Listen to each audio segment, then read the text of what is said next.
நம்முடைய பிதாவாகிய தேவனாலும் கர்த்தராகிய இயேசு கிறிஸ்துவினாலும் நம் அனைவருக்கும் கிருபையும் சமாதானமும் உண்டாவதாக. Shalom, praise the Lord.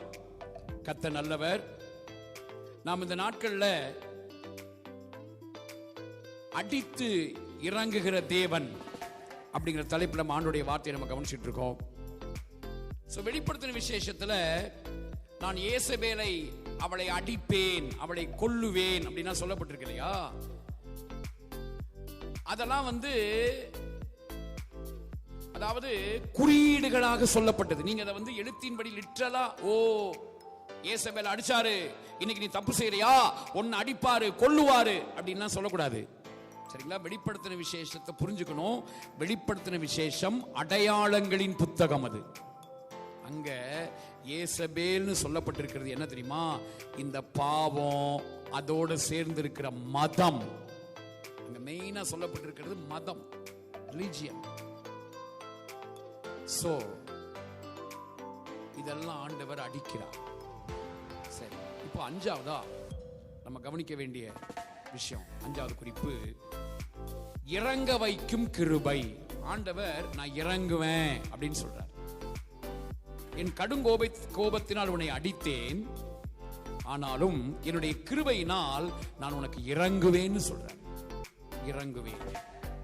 அப்ப ஆண்டவரை இறங்க வைத்தது கிருபை. இறங்க வைக்கும் கிருபை. ஹீப்ரு பைபிள்ல அந்த இடத்துல போய் பார்த்தா ரொம்ப அற்புதமா இருக்கு. ஆனா தமிழ் அதை கிருபைன்னு தான் டிரான்ஸ்லேட் பண்ணிட்டாங்க. ஆனா கிருபைங்கிற வார்த்தைக்குள்ள அநேக விஷயங்கள் இருக்கு. இந்த கிருபை என்பதற்கு ஹீப்ருல ரேசோன் அப்படிங்கிற வேர்ட் இருக்கு. RAZON, ரேசோன். ரேஷ், ஜாயின், வாவ், நுன் சோஃபித். 20வது லெட்டர் ரேஷ், 7வது லெட்டர் ஜாயின், 6வது லெட்டர் வாவ், 14வது லெட்டர் நுன். ரேசோன் அப்படின்னா என்ன அர்த்தம்னா டிலைட், மகிழ்ச்சி. அப்புறம் அக்செப்டபிள், ஏற்றுக்கொள்ளுதல். அப்புறம் டிசையர், விரும்புதல். அப்புறம் ஃபேவர், ஆதரவாய் இருத்தல். அப்புறம் பிளஷர், அப்படியே இன்பமாக மகிழுதல். அப்புறம் வாலண்டரிலி வில்லிங். சோ அதுக்கு என்ன அர்த்தம் அப்படின்னா, தானாக முன்வந்து விரும்புதல். இப்போ நான் கிருபையினால உனக்கு இறங்குவேன்னா, அவர் அப்பா பாத்தீங்களா, நம்மளுடைய பிள்ளை, நம்ம திரியேக குடும்பத்தில் நம்ம இருக்கிறோம். அதனால அவர் நம்மளை நினைக்கும் போது மகிழுகிறார். நம்மளை தள்ளிவிடல. பிரதர்ஸ் அண்ட் சிஸ்டர்ஸ், உங்களை என்னையும் நாம் இருக்கிற வண்ணமாக நம்மளை ஏற்றுக்கொண்டிருக்கிறார். மூணாவது, அவர் நம்ம மேல விருப்பமா இருக்கார்.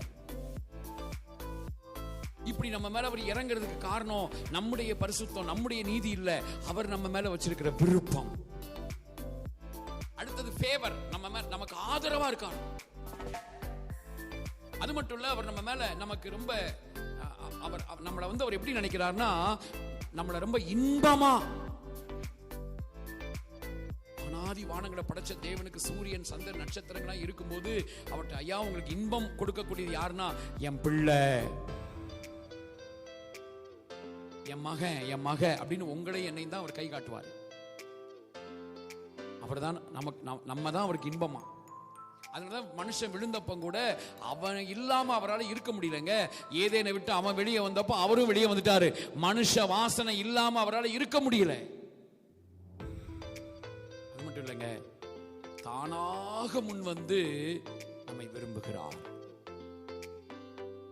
இது அத்தனையும் சேர்ந்ததுதான் அங்க ஒரே வேடா போட்டாங்க, கிருபையினால் உனக்கு இறங்குவேன். சோ அவர் மகிழ்ச்சியினால, அவர் நம்மை ஏற்றுக்கொண்டவராக, நம்மை அவர் இன்பமாக நினைத்து, அது மட்டும் இல்ல, அவர் நமக்கு ஆதரவாக இருந்து, அவர் தானாக முன்வந்து விரும்பி நமக்கு இறங்குகிறார். எதையும் பார்த்து இல்லை பிரதர் சிஸ்டர், நம்முடைய தகுதியை பார்த்து இல்லை. உங்களுக்கு படிப்பு இருக்கு, படிப்பு இல்லை, தகுதி இருக்கு, தகுதி இல்லை, அதெல்லாம் மேட்ரே கிடையாது.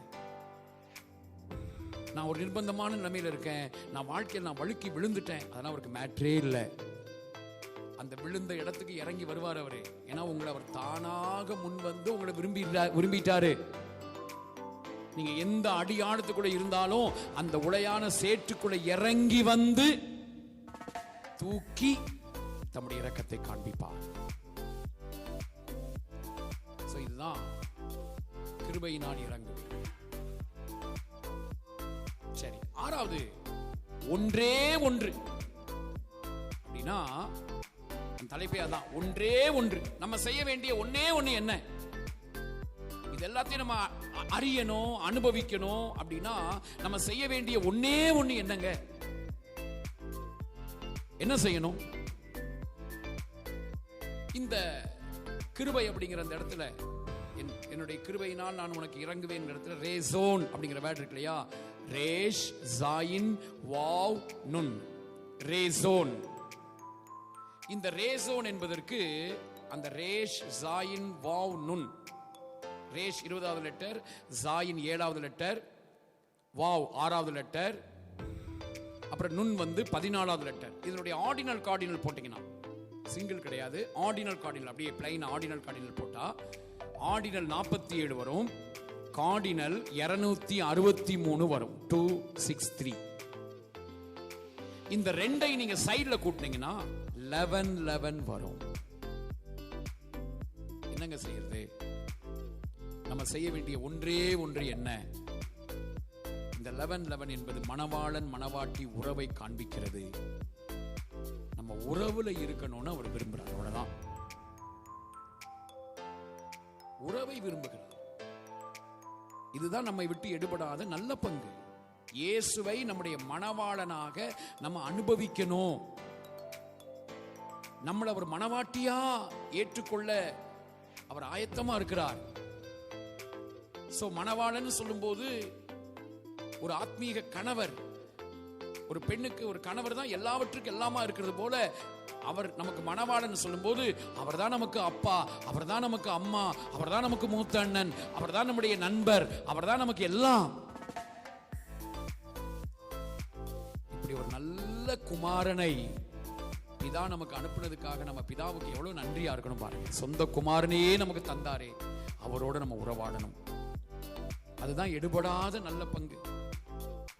லூக்கா 10ஆம் அதிகாரம் அந்த கடைசி வசனத்துல இததான் தேவையான ஒன்றே ஒன்று, அவரோடு உறவாடுறோம் பாருங்க, அதுதான் எடுபடாத நல்ல பங்கு. வாசிக்கலாமா? லூக்கா 10 எத்தனாம் வசனம்? லூக்கா 42. தேவையானது ஒன்றே, மரியாள் தன்னை விட்டு எடுபடாத நல்ல பங்கை தெரிந்து கொண்டாள் என்றார். நல்ல பங்கை தெரிந்து கொண்டாள், தன்னை விட்டு எடுபடாத நல்ல பங்கு. என்னை விட்டு எடுபடாத ஆண்டவர், எனக்காக ஜீவன் தந்த இரட்சகர். கடைசியாக 7வது, அடித்து இறங்குகிற கர்த்தராக அவர் இருப்பதால் வரும் விளைவுகள். ஆண்டவர் இந்த 4 காரியத்தை, நம்முடைய முன்னேற்றத்தை தடுக்கிற இந்த 4 காரியத்தை அவர் அடிக்கிறார். அடிச்சு அவருடைய கிருபையினால நம்ம மேல அவ்வளவா இறங்குறார் பாருங்க. இதெல்லாம் அவருடைய அன்புங்க. தேவன் அன்பாகவே இருக்கிறார். பயப்படாதீங்க பிரதர், பயப்படாதீங்க சிஸ்டர்.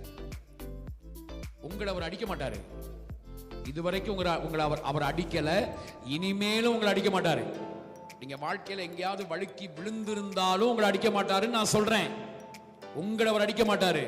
ஆனா உங்க வாழ்க்கையை விழ வச்ச காரியம் எதுவோ அதை அடிச்சு தூக்கிடுவார், அவ்வளவுதான். சோ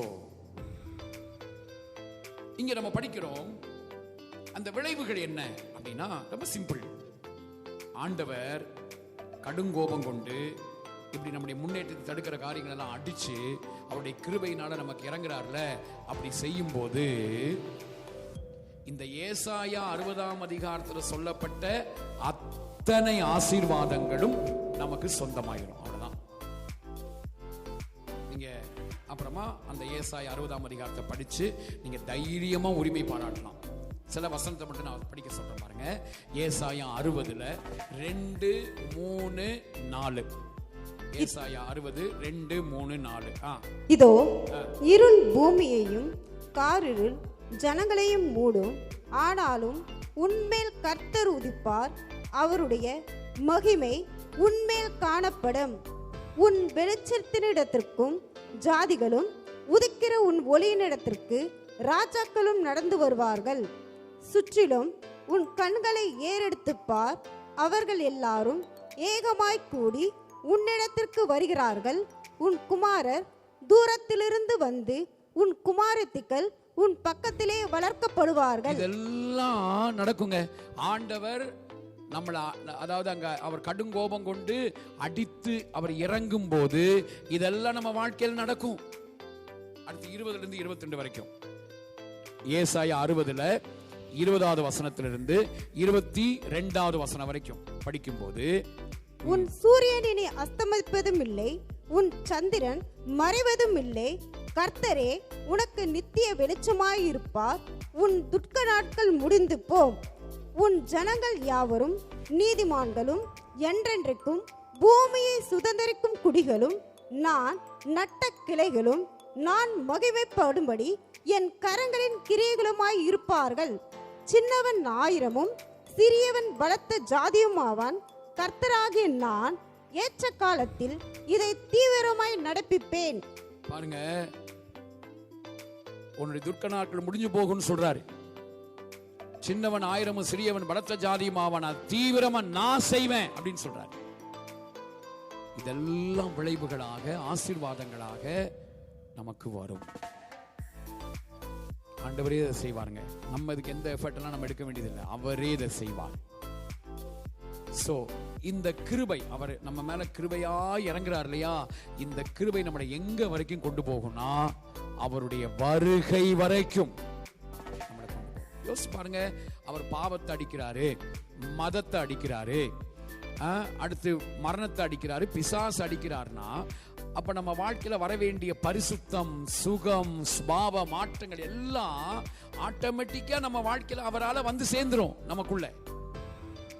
1 பேதுரு 1:13 பாருங்க, இந்த கிருபை எங்க வரைக்கும் போகுது அப்படின்னா வருகை வரைக்கும். 1 பேதுரு 1:13. ஆகையால் நீங்கள் உங்கள் மனதின் அறையை கட்டிக்கொண்டு தெளிந்த புத்தி உள்ளவர்களாயிருந்து இயேசு கிறிஸ்து வெளிப்படும் போது உங்களுக்கு அளிக்கப்படும் கிருபையின் மேல் பூரண நம்பிக்கை உள்ளவர்களாய் இருங்கள். கிருபை ஆண்டவர் இயேசு வருகிற வரைக்கும், அவருடைய வருகையில் அவரை சந்திக்கிற வரைக்கும் இந்த கிருபை நம்மளை அப்படியே கொண்டு போகும். நம்மை சீர்படுத்தி, சிறப்படுத்தி, பலப்படுத்தி, நிலைநிறுத்துகிற கிருபை அவர் அப்படியே நம்ம வாழ்க்கையில செய்வார். சோ அடித்து இறங்குகிற கர்த்தர் இந்த விதமாக நம்மை நடத்தி நம்முடைய வாழ்க்கையை இன்னும் அதிகமாய் உயர்த்துவார். சோ இந்த மாதிரியான நான் கோவப்பட்டு உன்னை அடிப்பேங்கிற இந்த மாதிரி வசனத்தெல்லாம் இயேசுங்கிற கண்ணாடியை போட்டு நம்ம படிச்சாதான் சிலுவை அப்படிங்கிற அவர் செஞ்சு முடித்த காரியத்தை நம்ம மையப்படுத்தி படித்தால்தான் இந்த வசனத்துடைய கரெக்டான அந்த எழுத்துக்குள்ள இருக்கிற ஆவி நமக்கு புரியும். நீங்க எழுத்தின்படி பாத்தீங்கன்னா எழுத்து கொள்ளுங்க, ஐயோ கோவப்பட்டு அடிப்பாரோ அப்படின்னு நீங்க பயந்துட்டு கிடப்பீங்க. எழுத்து கொள்ளும், ஆவி உயிர்ப்பிக்கும். உள்ள இருக்கிற ஆவியை நீங்க உறிஞ்செடுக்கணும். அதை தான் இப்ப நான் உங்களுக்கு உறிஞ்செடுத்து சொல்ல கர்த்தர் உதவி செய்தார். சோ நம்ம எல்லாருடைய வாழ்க்கையிலும் இயேசு கிறிஸ்துக்களுடைய வாக்குத்தத்தங்கள் எல்லாம் ஆமென்றும் ஆமென் என்றும் இருக்கிறது அல்லவா, அவர் அப்படியே செய்வார். ஜெபிப்போம். பிதாவே, எங்கள் ஆண்டவர் இயேசுவின் நாமத்தினுடைய சமூகத்தில் வருகிறப்பா, இந்த வார்த்தைகள் அப்படியே எங்களுடைய வாழ்க்கையில நீங்க செய்ய போறீங்க. வெறும் இந்த மாசத்துக்கு இல்ல, இதை நீங்க வெறும் வாக்குத்தத்தமா கொடுக்கலப்பா, எங்க ஜீவகாலம் எல்லாம் இவ்விதமாகவே நீங்க நடத்த போறீங்கப்பா. நமக்கு நன்றி. தொடர்ந்து பலப்படுத்துங்க, உங்க வல்லமையை விளங்க பண்ணுங்கப்பா. இதை கேட்கிற யாவருடைய வாழ்க்கையிலையும் இருக்கிற எல்லா பயங்கள், குற்ற உணர்வுகள், அதைரியங்கள், வாழ்க்கையில் இருக்கிற எல்லா சோதனைகள், வேதனைகள், கண்ணீர்கள், துக்கங்கள் எல்லாம் இயேசுவின் நாமத்தில் மாறுவதாக. வியாதி பலவீனங்கள் எல்லாம் மறைந்து போவதாக இயேசுவின் நாமத்தில். எல்லாம் தைரியமா, நீதிமான் சிங்கத்தை போல தைரியமாய் இருப்பது போல அந்த ஒரு தைரியமாய் நிற்பார்களாகப்பா. எங்க அப்பா நீங்க இருக்கீங்க, உங்க அன்பு கரத்துல எங்களை அர்ப்பணிக்கிறோம். எங்கள் ஆண்டவர் இயேசுவின் நாமத்தில், யெஷுவா நாமத்தில் ஜெபிக்கிறோம் பிதாவே. ஆமென், ஆமென். Thank you. Shalom. Praise the Lord. Amen.